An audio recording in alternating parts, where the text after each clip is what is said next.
பரபரப்பான வாழ்க்கை சூழலில் நாம் இழந்திருப்பது இயற்கையே.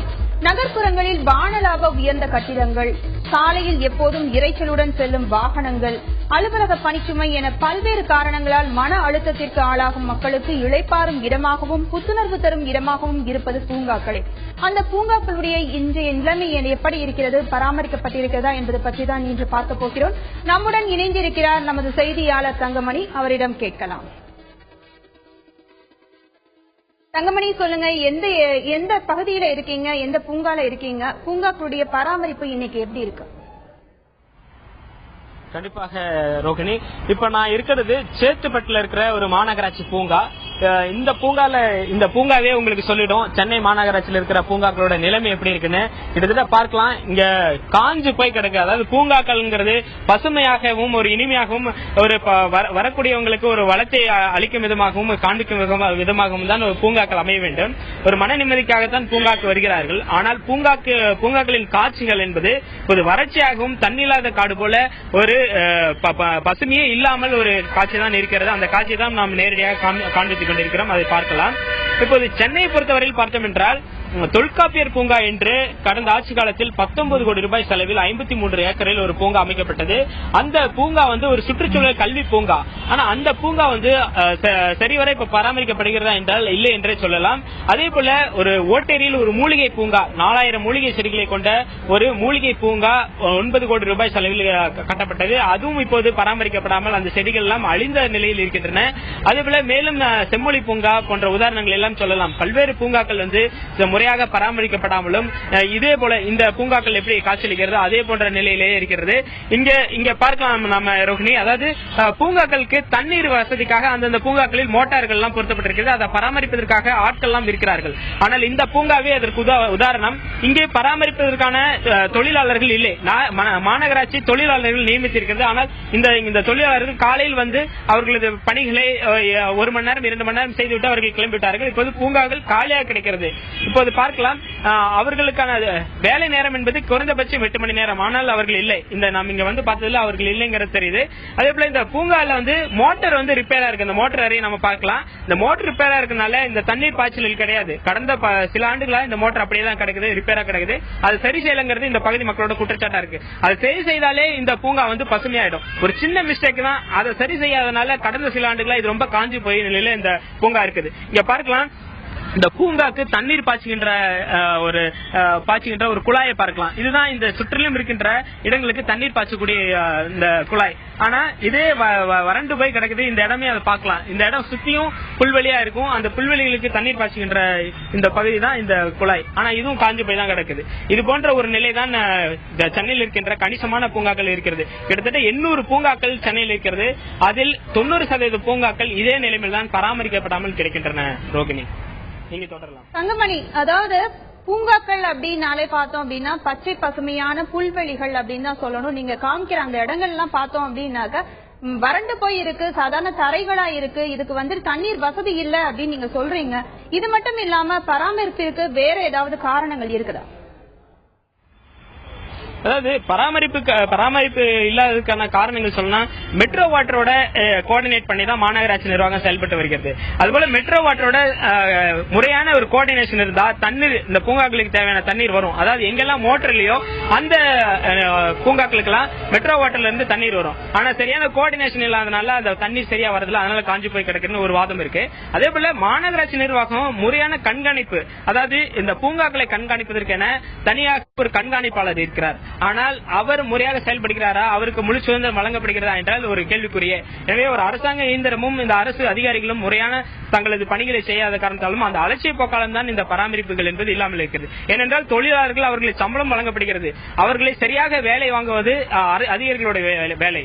அவர்கள் சரியாக செய்தால் இந்த பூங்கா உண்மையிலேயே பசுமையானதாக நமக்கு காட்சியளித்திருக்கும். இப்பொழுது நம்ம மனது வேதனைப்படும் வகையில் இந்த காய்ந்து போக கிடைக்கிறது இந்த பூங்கா. ரோகிணி, தங்கமணி, பூங்காக்கள் பார்த்தோம் அப்படின்னாக்க வறண்டு போய் இருக்கு. இந்த மாதிரியான புல்வெளிகள் அப்படிங்கறதே இல்லாம இருக்கு. பராமரிப்பு பணிக்கு போதிய அளவிற்கு ஊழியர்கள் இருக்கிறார்களா?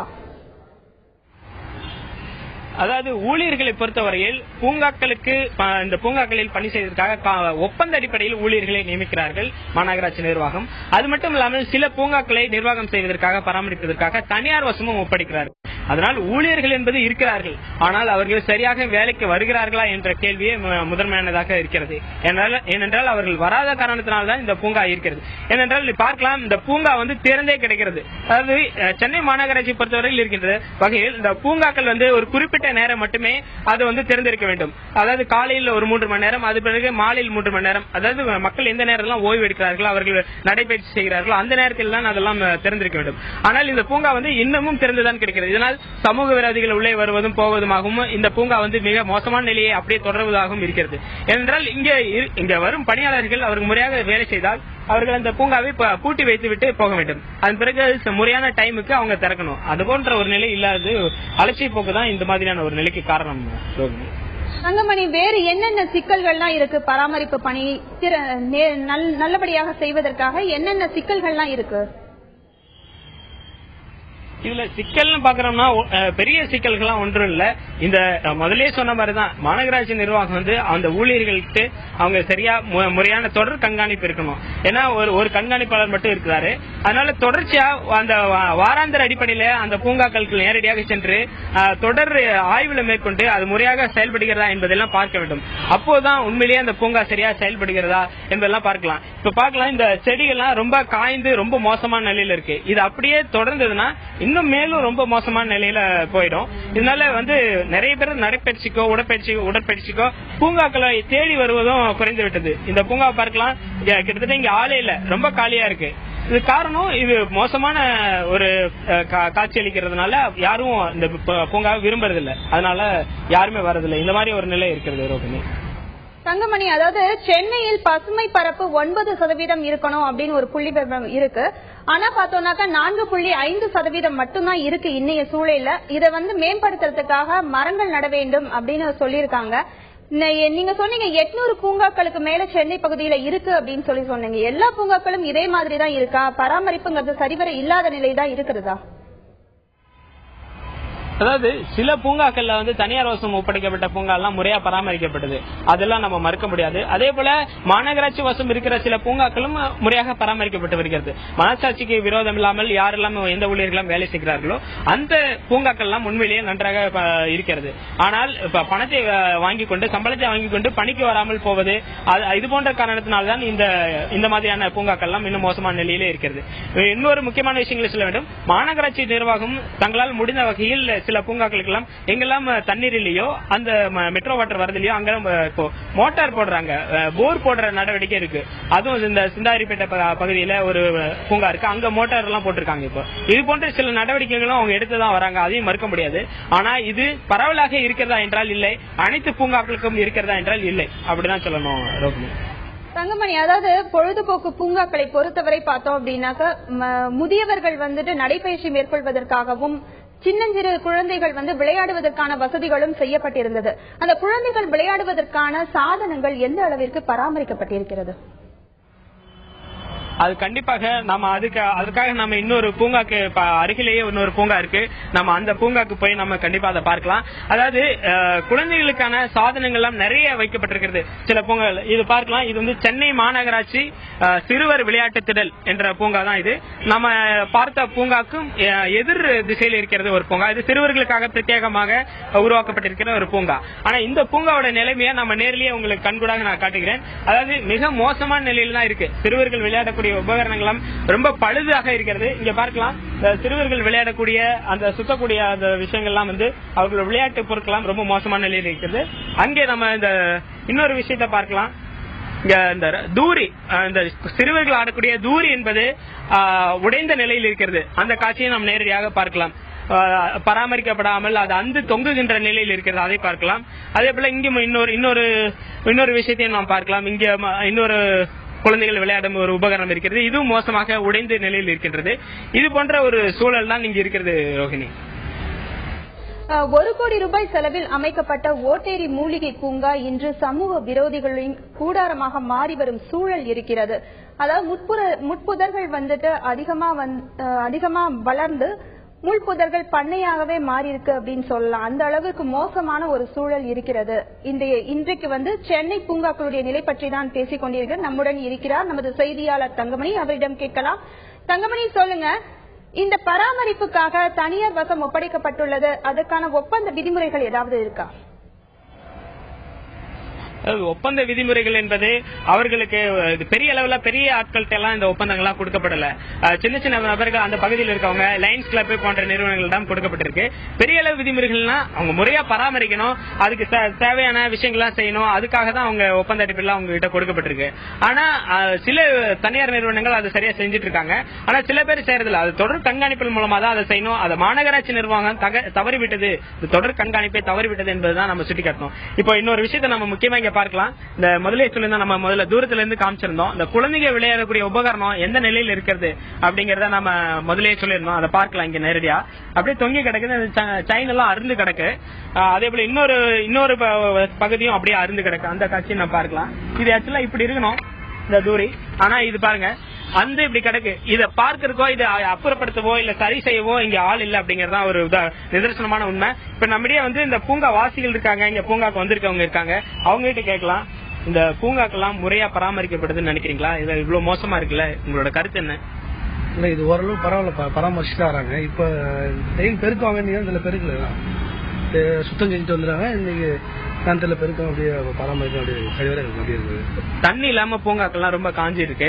சோ இதுக்கு என்ன நடவடிக்கை எடுக்கணும்னு நினைக்கிறீங்க? அதே போல சில உபகரணங்கள், குழந்தைகள் விளையாடுற உபகரணங்கள் ரொம்ப மோசமா இருக்கு. அதுக்கெல்லாம் என்ன நடவடிக்கை எடுக்கணும்னு நினைக்கிறீங்க? மாணவ பார்த்து அது ஒழுங்கான நடவடிக்கை எடுக்கணும், வேற யாரும் சொல்ல முடியாது. இந்த மாணவ பார்த்து இதுக்கு சரியான நடவடிக்கை எடுத்தா நல்ல தீர்ப்பு வழங்கும், நல்ல தீர்ப்பு கிடைக்கிறது. நன்றி. இன்னொரு பூங்கா இன்னொரு நண்பர் இருக்காரு, அவர்கிட்ட கேட்போம். இப்போ ஒரு பூங்காங்கிறது நீங்க எப்படி இருக்குன்னு நினைக்கிறீங்க? அதை பத்தி. பூங்காங்கிறது பூங்கா மாதிரி இருக்கணும் முதல்ல. பட் இப்போ கண்டிஷன்ஸ் அப்படி கரெக்டா இல்லை எனக்கு தெரிஞ்சு. ஸோ பூங்காங்கிறது பராமரிப்பு இருக்கா இல்லையான்னு தெரியல. நான் இதான் ஃபர்ஸ்ட் டைம் இப்போ பார்க்கும்போது ஓரளவுக்கு நல்லா இருக்கு. மற்ற பூங்காவை கம்பேர் பண்ணும்போது இது ஓரளவுக்கு பரவாயில்லன்னு தான் சொல்லலாம். பட் குழந்தைகள் விளையாட அந்த உபகரணம்லாம் பாதிக்கப்பட்டிருக்கிறது. மாநகராட்சி உடனே நடவடிக்கை எடுக்கணும், அதான் என்னோட கருத்து. ரோஹிணி, இப்போ இங்க சில நண்பர்கள் சொன்னதெல்லாம் கேட்டோம், ரொம்ப மோசமான நிலையில் இருக்கிறது அவங்களே சொல்லிருக்காங்க. ரோஹிணி தொடர்ந்து பேசலாம். தங்கமணி, அதாவது மாநகராட்சி இத உரிய நடவடிக்கை எடுக்கணும் அப்படின்னு சொல்லி சொன்னாங்க. இப்ப பேசினவர் கூட சொன்னாரு, மாநகராட்சிக்கு மட்டும்தான் இதில் பங்களிப்பு இருக்கிறதா, மக்களுக்கு இல்லையா? தொடர்ந்து நம்மிடம் பேச இருக்கிறார்கள் நிழல் தன்னார்வ தொண்டு அமைப்பின் தலைவர் டாக்டர் பாபு அவர்கள். அவரிடம் பேசலாம். ஐயா சொல்லுங்க, அதாவது இந்த பூங்காக்கள் உரிய பராமரிப்பு இல்லாம இருக்கு, இப்போதைய நிலை இப்படி இருக்கு, இதுக்கு என்ன பண்ணலாம், இதை மேம்படுத்துறதுக்கு என்ன வழி, அதை பத்தி சொல்லுங்க. நிறைய பார்க் இப்போ நிறைய பராமரிப்பு ஆயிட்டு இருக்கு, ஆனா சிலதெல்லாம் ஆகல. ஆனா அதுல பூங்காவோட புரிதலே மக்களுக்கும் சரி, அதுக்கப்புறமா அதிகாரிகளுக்கும் சரி தெரிய மாட்டேங்கிறது. இப்போ பாத்தீங்கன்னா பூங்காக்கள்னால என்ன நினைவுக்கு, மக்களோட நினைவுக்கு வருதுனாக்கா அது ஒரு விளையாட்டு இடமா தெரியுது. ஆனா யாரும் அது யோசிக்க மாட்டேங்கிறாங்க. அது ஒரு நம்ம மாதிரி அந்த மாநகரங்களுக்கு ஒரு நுரையீரல்ட்டு. பூங்கானாலே மரங்கள் பசுமை தான் இருக்கணும். ஆனா நம்ம என்ன செய்யறோம்னாக்கா குடியிருப்புகள்ல இருக்கிறவங்களே விளையாட்டு திடலா மாத்திட்டு இருக்காங்க, உணவகங்களா மாத்திட்டு இருக்காங்க. சோ நிறைய பேருக்கு அங்க போனா என்னென்ன மரங்கள் இருக்குன்றதே தெரிய மாட்டேங்கிறது. இது விளையாட்டு இதான் ஷட்டில் கோர்ட் போட்டு கொடுக்காங்க, அதுக்கப்புறம் லைட் போடுங்க, அந்த மாதிரி நிறைய விஷயங்கள், தேவையற்ற விஷயங்கள்ல ரொம்ப கவனம் செலுத்துறாங்க. அதே மாதிரி அதிகாரிகள் கூட ஒரு தூய்மையா இருக்கணும், அதாவது குப்பைகள் இருக்கக்கூடாதுன்ற மாதிரி நினைச்சு எல்லாம் கான்கிரீட்டைஸ் பண்ணிட்டு இருக்காங்க பூங்காவை கூட. சோ அந்த மாதிரி ஒரு தன்மை இருக்கக்கூடாது. இப்ப நிறைய பேர் கேட்டீங்கன்னாக்கா இப்ப எத்தனை பேரு நிறைய பூங்காக்கள் போயிருக்காங்கன்னு தெரியல. இப்ப பாத்தீங்கன்னாக்கா ஒவ்வொரு பூங்காக்களையும் ஒவ்வொரு விதமான மரம் தனிப்பட்ட சிறப்பான மரங்கள் அங்க இருக்கு. For example Nageswar Rao park பாத்தீங்கன்னாக்கா எத்தனை பேருக்கு நீர் கடம்பா மரம் அப்படின்னு ஒண்ணு அங்க பிரத்யேகமா அங்க ஒரு இடத்துலதான் இருக்கு. அதுக்கப்புறமா இது பனகல் பார்க்ல பாத்தீங்கன்னா புத்திரஞ்சீவான ஒரு மரம் இருக்கு. சிவன் பார்க்ல போய் பாத்தீங்கன்னாக்கா உங்களுக்கு மாவிலங்கம்னு இருக்கு. செம்மொழி பூங்கால பாத்தீங்கன்னாக்கா எட்டி மரம் பெருசு இருக்கு, நீர்மருது இருக்கு, அதுக்கப்புறமா தாண்டி இருக்கு. இந்த மாதிரி எத்தனை ஒரு அதிசயமான மரங்கள், முக்கியமான நம்ம நாட்டு மரங்கள் எல்லாம் இருக்கு. இது எத்தனை பேர் கவனிக்கிறாங்கன்னு தெரியல. ஆனா அந்த பார்க்ல என்ன கேண்டீன் இருக்கா, அங்க ஏதாவது விளையாட்டு திடல் இருக்கா, அந்த மாதிரி ஒரு மனப்போக்கு தான் மக்களிடையே நிறைய இருக்கு. இந்த மாதிரி மனப்போக்கு இருக்கும்போது அதிகாரிகள் கூட அதோட பராமரிப்பு பத்தி எதுவும் தெரியாம நம்ம அது பூங்காக்கள் எல்லாம் ஒரு விளையாட்டு திடல்களா மாத்திட்டு இருக்கோம். சோ அதனால மக்களுக்கு ரொம்ப புரிஞ்சுக்கணும். அதாவது பூங்கான்றது பசுமை, இயற்கை. அந்த இயற்கையை நோக்கிதான் போகணுமே தவிர அது ஒரு என்ன சொல்ற இயற்கையை ரசிக்கக்கூடிய ஒரு இடமா இருக்கணும், மன மகிழ்ச்சி தரக்கூடிய ஒரு இடமா இருக்கணும் அப்படின்னு எல்லாரும் நினைச்சோம்னாக்கா கண்டிப்பா நம்ம அந்த பூங்காக்களை பசுமை ஆக்கலாம். இப்ப பராமரிப்பு பாத்தீங்கன்னாக்கா நிறைய பூங்காக்கள், அதாவது குடியிருப்பு மையத்துல இருக்கக்கூடிய பூங்காக்கள் உண்டு, சாலையோரத்துல இருக்கக்கூடிய பூங்காக்கள் உண்டு, அதாவது வணிக தளம், அதாவது குடியிருப்பு அல்லாத இடங்கள்ல கொண்ட பூங்காக்கள் உண்டு. இந்த குடியிருப்பு மையத்துல இருக்கக்கூடிய பூங்காக்கள் எல்லாம் கண்டிப்பா அங்க இருக்க வாழ்கின்ற மக்கள் தான் நிறைய பொறுப்பு எடுத்துக்கொள்ளணும். ஒரு செடி செத்து போச்சுனாக்கா, அதாவது வந்துட்டு மக்களும் இதுல தன்னோட பங்களிப்பை கொடுக்கலாம் அப்படின்றத சொன்னீங்க. நீங்க என்ன மாதிரி அவங்க தன்னை ஈடுபடுத்திக்கலாம்? அது எப்படின்னாக்கா இப்போ ஒரு அசோசியேஷன் இருக்கு அந்த இடத்துல, அந்த அசோசியேஷன் இருந்தா எல்லாம் சேர்ந்து ஒவ்வொரு செடி நடுங்க, மரங்களை நடுங்க. அதுக்கப்புறம் ஏதாவது அங்க இருக்கிற மரங்கள் ஏதாவது நோய் உற்று ஏதாவது ஒரு மாதிரி வாடி போற மாதிரி இருந்ததுனாக்கா அங்க கண்டிப்பா எல்லா பூங்காக்கள்லயும் ஒரு போர்டு போட்டிருக்காங்க, நம்பர் எழுதிருக்காங்க. அதாவது யார கான்டாக்ட் பண்ணணும்ன்றது அவங்க கான்டாக்ட் பண்ணி அட்லீஸ்ட் சொல்லுங்க இந்த மாதிரி ஒரு மரம் சாஞ்சு இருக்கு, இது செத்துட்டு இருக்கு, இதுக்கு ஏதாவது பண்ணுங்க அப்படின்ற ஒரு குரல் கொடுக்கலாம். அதுக்கப்புறம் குப்பை போடாம இருக்கலாம். போய் பாத்தீங்கன்னாக்கா எல்லாரும் சிப்ஸ், கூல்ட்ரிங்க்ஸ் எல்லாம் எடுத்துட்டு போய் அங்க குப்பை போடுறாங்க. தயவு செய்து அவங்களுக்கு தெரிஞ்சுக்கணும், அந்த பூங்காவை நம்மளோட இடமா நினைச்சுக்கிட்டு சுத்தமா வச்சுக்கணும். அது இயற்கையை அதாவது தூய காற்றை சுவாசிக்க கூடிய ஒரு இடமா இருக்கணும். 1000 ரூபாய் 2000 ரூபாய் கொடுத்து ஜிம்முக்கு போறதுக்கு பதிலா இந்த மாதிரி ஒருத்தருக்கு ஒரு 10 ரூபாய் 5 ரூபாய் செலவு செஞ்சு அதை பராமரிச்சோம்னாக்கா கண்டிப்பா ஒரு ஆரோக்கியமான வாழ்வு வாழலாம். அதுதான் நான் சொல்றேன். நம்மளுடன் இப்பொழுது தொடர்பில் இருக்கிறார் முன்னாள் மேயர் மா சுப்பிரமணியன் அவர்கள். அவர்களிடம் கேட்கலாம். சார், அதாவது உங்களுடைய காலகட்டத்தில், ஆட்சி காலத்தில் என்னென்ன நடவடிக்கைகள் எல்லாம் பூங்காக்களை பராமரிப்பதற்காக செய்தீர்கள், அதை பத்தி சொல்லுங்க. சென்னை மாநகர எல்லைக்குள் புதிதாக பல்வேறு பூங்காக்கள் அன்றைக்கு உருவாக்கப்பட்டது. புதிய பூங்காக்கள் மட்டுமல்லாது ஏற்கனவே இருந்த பழைய பூங்காக்கள், சமூக விரோதிகளின் புகலிடமாக இருந்த பூங்காக்கள் எல்லாம் கூட அந்த பூங்காக்களை சீர் செய்து மேம்படுத்தி மக்களின் பயன்பாட்டுக்கு விடப்பட்டது. உதாரணத்திற்கு பழைய பூங்காக்கள் என்று எடுத்துக்கொண்டால் பனகல் பூங்கா, ஜீவா பூங்கா, டாக்டர் நடேசன் பூங்கா, சுதந்திரா பூங்கா, மயிலேடிஸ் பூங்கா போன்ற பல்வேறு பூங்காக்கள் பராமரிப்பு இல்லாமல் சமூக விரோதிகளின் புகலிடங்களாகவே இருந்தது. அந்த பூங்காக்கள் எல்லாம் எடுத்து கோடிக்கணக்கான ரூபாய் செலவு செய்து மக்களின் பயன்பாட்டுக்கு விடப்பட்டது. அது மட்டுமல்லாமல் ஏறத்தாழ 4000 கோடி ரூபாய் அளவுக்கான தனியாரிடமிருந்த மாநகராட்சியின் சொத்துக்கள் மீட்கப்பட்ட இடங்களிலெல்லாம் புதிய புதிய பூங்காக்கள் உருவாக்கப்பட்டது. உதாரணத்திற்கு நம்முடைய கோயம்பேடு பேருந்து நிறுத்தம் எதிரிலே இருக்கிற 2 பூங்காக்கள் தனியார் ஆக்கிரமிப்பில் இருந்த இடங்கள் தான். இப்படி பல்வேறு இடங்களை எடுத்து புதிய பூங்காக்களாக உருவாக்கினோம். அது மட்டுமல்லாது சென்னை கடற்கரையை ஏறத்தாழ ஒரு மிகப்பெரிய ஒரு 5-6 கிலோமீட்டர் நீளத்திற்கு கடற்கரை முழுவதும் உலகத்திலேயே அகலமான கடற்கரையை அழகான கடற்கரையாக மாற்றி இருக்கைகளுடன் கூடிய ஒரு 33 அமர்வு மேடைகள் போன்ற பல்வேறு வசதிகளை, நீரூற்றுடன் கூடிய வசதிகளை சேர்ந்து அதை மேம்படுத்தினோம். இப்படி பூங்காக்கள் துறையை பொறுத்தவரை மிகப்பெரிய அளவில் மேம்படுத்தப்பட்டது. அது மட்டுமல்லாது அண்ணா மேம்பாலம் எதிரிலே தலைவர் கலைஞர்களுடைய கடுமையான முயற்சியினால் தனியாரிடமிருந்து ஒரு 8 ஏக்கர் நிலப்பு மீட்கப்பட்டு 8 கோடி ரூபாய் செலவில் ஒரு செம்மொழி பூங்கா ஒன்று உருவாக்கப்பட்டது. அதோடு மட்டுமல்லாமல் அடையாறிலே ஒரு 58 ஏக்கர் நிலப்பரப்பில் 19 கோடி ரூபாய் செலவில் தமிழக அரசின் சார்பில் ஒரு புதிய பூங்கா, சுற்றுச்சூழலுக்கான பூங்கா உருவாக்கப்பட்டு தொல்காப்பியர் பூங்கா என்று பெயரிடப்பட்டது. இப்படி பெயரிடப்பட்ட அந்த பூங்காக்கள் எல்லாம் இன்றைக்கு ஒன்று செம்மொழி பூங்கா பராமரிப்பு இல்லாமல் பாழ்பட்டு கிடக்கிறது. தொல்காப்பியர் பூங்கா இன்றைக்கு மூடியே இருக்கிறது. அந்த பூங்காக்கள் இன்றைக்கு கவனிக்க ஆள் இல்லாமல் இருக்கிறது. இதோடு மட்டுமில்லாமல் வடசட்டையில் இருக்கிற ஓட்டேரி பகுதியில் ஒரு 13 ஏக்கர் நிலப்பரப்பில் 4000 மருத்துவ குணம் கொண்ட செடிகள் இன்றைக்கு நடப்பட்டு ஒரு அழகிய பூங்கா ஒன்று உருவாக்கப்பட்டது. அதுவும் பராமரிப்பு இல்லாமல் மூடியே கிடக்கிறது. எல்லாவற்றிற்கும் மேலாய் சென்னையில் தான் முதலாக இந்தியாவிலேயே மாநகராட்சி பூங்காக்களில் யோகாவுக்கான மேடைகள் அமைக்கப்பட்டு யோகா பயிற்சி இலவசமாக அளிக்கப்பட்டது. இன்றைக்கு எல்லா நிலைகளிலும் ஒரு 38 பூங்காக்களில் அந்த யோகா மேடைகள் அமைக்கப்பட்டு பொதுமக்கள் இலவசமாக யோகா பயின்று வந்தனர். இன்றைக்கு அவைகள் எல்லாம் கூட நிறுத்தப்பட்டு பூங்காக்கள் பராமரிப்பு இல்லாமல் கேட்டால் ஆட்கள் இல்லை என்று சொல்லுகிறார்கள். ஆட்கள் இல்லை என்று சொன்னால் வேலைவாய்ப்பு அலுவலகத்தின் மூலம் ஆட்களை அமர்த்திக் கொள்வதும் அல்லது கருணை அடிப்படையிலான பணி நியமனங்கள் என்பது மாநகராட்சியில் ஆயிரக்கணக்கில் இருக்கிறது. அவற்றின் மூலம் எடுத்து அந்த பணிகளை பராமரித்துக் கொள்வதும், எல்லாவற்றையும் தாண்டி ஒவ்வொரு பூங்காவையும் தனியார் பராமரிப்புக்கு டெண்டர் விட்டு அதை பராமரிப்பது போன்ற பல்வேறு வழிகள் இருக்கிறது. அதையெல்லாம் விட்டுவிட்டு இன்றைக்கு பராமரிப்பதற்கு ஆள் இல்லை, ஆள் பற்றாக்குறையாக இருக்கிறது சொன்னா இருக்கிற ஆட்களை கூடுதலாக நியமிக்க வேண்டியது இந்த மாநகராட்சி நிர்வாகத்தின் பொறுப்பு. கருணை அடிப்படையிலான பணி நியமனங்களை செய்து கொள்வது என்பது இந்த மாநகராட்சியின் பொறுப்பு.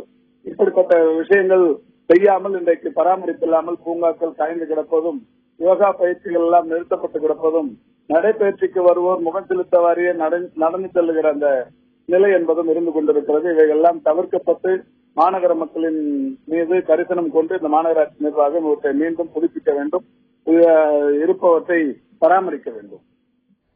ஐயா, நீங்க சொன்னீங்க அதாவது பராமரிப்பு பணிகள் முடங்கி போய் இருக்கு, சரியாக முறைவர பராமரிக்கப்படவில்லை. அது பொதுமக்களுக்கு பயன்படும் வகையில் யோகா பயிற்சி திட்டம் எல்லாம் கொண்டு வந்தாங்க, அதெல்லாம் இப்ப இல்ல அப்படின்னு சொன்னாங்க. ஐயா அழகா சொன்னாங்க. அடுத்து தொடர்ந்து நமது செய்தியாளர் தங்கமணியிடம் பேசலாம். தங்கமணி, சொல்லுங்க, இன்னைக்கு பூங்காக்களுடைய நிலை பற்றி நம்ம பேசிட்டு இருக்கோம். நம்ம அதாவது பொதுமக்களுக்கும் இதில் பங்களிப்பு இருக்கும் இல்லையா? வர பொதுமக்கள் எந்த அளவுக்கு அதை குப்பை போடுறதுல இருந்து அதை முறையாக பராமரிக்காம அவங்களும் எந்த அளவுக்கு அலட்சியமா இருக்காங்க, அதை பத்தி சொல்லுங்க. நிச்சயமா இதுல இந்த பூங்காக்கள் சரியா பராமரிக்கப்படாததுல பொதுமக்களோட பங்களிப்பு மிக முக்கியமானது. அவங்களோட அலட்சியமும் இதுக்கு முக்கியமான காரணம். ஒரு 70% மாநகராட்சி பொறுப்புனா 30% மக்களோட பொறுப்பு இருக்கு. இப்ப நம்மளிடையே இந்த பூங்காவாசிகள் இருக்கு, அவங்ககிட்ட கேட்கலாம். அதாவது பொதுமக்களால இந்த பூங்காக்கள் ஏற்படக்கூடிய பிரச்சனைகள் என்ன? அவங்க சரியா செய்யலையா? அவங்க மக்கள் யாரோ ஒருத்தர் தாங்க அந்த மாதிரி இது பண்ணுவாங்க. மற்றவங்க எல்லாம் இந்த கார்பரேஷன் நல்லா இதை பராமரிக்கிறதுக்கு தினந்தோறும் தண்ணி உண்ணும், இங்க டேங்க் போட்டுக்கிறாங்க. அதுதான் நம்ம இவ்வளவு நேரம் சொன்னோம். பொதுமக்கள் இங்க இந்த மோசமான சூழ்நிலை எந்த மாதிரி விதத்தில் அவங்க ஏற்படுத்துறாங்க? அவங்க பண்ற தப்புகள் என்ன? பொதுமக்கள் பண்றது தப்பு அவ்வளவு ஒன்னும் ஏதோ ஒரு நேரத்துல சிறுநீர் கழிப்பாங்க. அவங்கள நாங்க கூப்பிட்டு அட்வைஸ் செய்யுங்க, அங்க பண்ணக்கூடாதுன்னா போயிடுவாங்க அவங்க. அதுதான் மதுரை கட்டு. மெயினா நீங்க பாருங்க, இந்த சைடு பூரா புல்லு வளையிற இடத்துல நல்லா புல்லு போடணும், தண்ணி டேங்க் வச்சிருக்குது. அதை யாருமே டேங்க் கார்பரேஷன் ஆளுங்க யாரும் யூஸ் பண்றது கிடையாது. முதல்ல ஒரு 2 ஆளு ஜென்ஸை போட்டு இந்த பக்கம் அந்த பக்கம் எல்லாம் புல்லு வளரணும், செடிங்க வைக்கணும். அப்போ கூலா இருக்கும், எல்லாம் உட்கார்றவங்களுக்கு நல்ல வசதி இருக்கும். ஓகே, நன்றிங்க. இன்னொரு விஷயத்தை கேட்கலாம். நீங்க பொதுமக்கள் பண்ற தப்பு என்னன்னு நினைக்கிறீங்க? பொதுமக்கள் தப்பு வந்து யாரும் பண்ணலையா? என்னன்னு கேட்டா, எல்லாம் பார்க்கும் பூங்கா நல்லா இருக்கு, அதுல தண்ணி விடக்கூடாது பொதுமக்கள் பண்றாங்க. ஒரு சின்ன ஊஞ்சல்ல சின்ன சுத்தி விளையாடணும். அதுல 70 வயசு 50 வயசு 45 வயசு சுத்தி விளையாடினா அது எப்படி இருக்கும்? அது கண்டிப்பா. நன்றி. அதாவது இவங்க சொன்னாங்க சின்னவங்க விளையாடுறதுல பெரியவங்க எல்லாம் விளையாடுறாங்க குறிப்பிட்டாரு. அதே போல அவங்க சிறுநீர் கழிக்கிறது இந்த மாதிரி பெரியவங்க, அதே போல அவங்க சாப்பிட்டு உபகரணங்களை இங்க போடுறது, அந்த குப்பைகள்லாம் போடுறது அந்த மாதிரி இருக்கு. அதனால சேர்ற குப்பைகள் அதிகமா இருக்கு. அந்த குப்பையெல்லாம் நேரடியா அங்க பார்க்கலாம். இது போன்ற ஒரு நிலையும் இருக்கிறது. ரோகிணி, பூங்காக்களின் இன்றைய நிலை பற்றிய தங்களது தகவலுக்கு நன்றி தங்கமணி. மக்கள் நலனுக்காக உருவாக்கப்பட்ட இந்த பூங்காக்கள் முறையாக பராமரிப்பும் கண்காணிப்பும் இல்லாததால் சமூக விரோதிகளின் கூடாரமாக மாறி வருகிறது. காய்ந்து களையிழந்து கிடக்கும் இந்த பூங்காக்கள் எப்போதும் பசுமையாக மாறும் சூழல் எப்போது வரும் என்று பொதுமக்கள் ஆவலுடன் காத்திருக்கிறார்கள். இதற்கான தீர்வு அரசாங்க மாநகராட்சி கையிலும் இருக்கிறது. பொதுமக்களும் முறையாக அதை பயன்படுத்திக் கொள்வதிலும் இருக்கிறது. சரியாக மற்றொரு தலைநகர் நிகழ்ச்சியில் சந்திக்கலாம். நன்றி, வணக்கம்.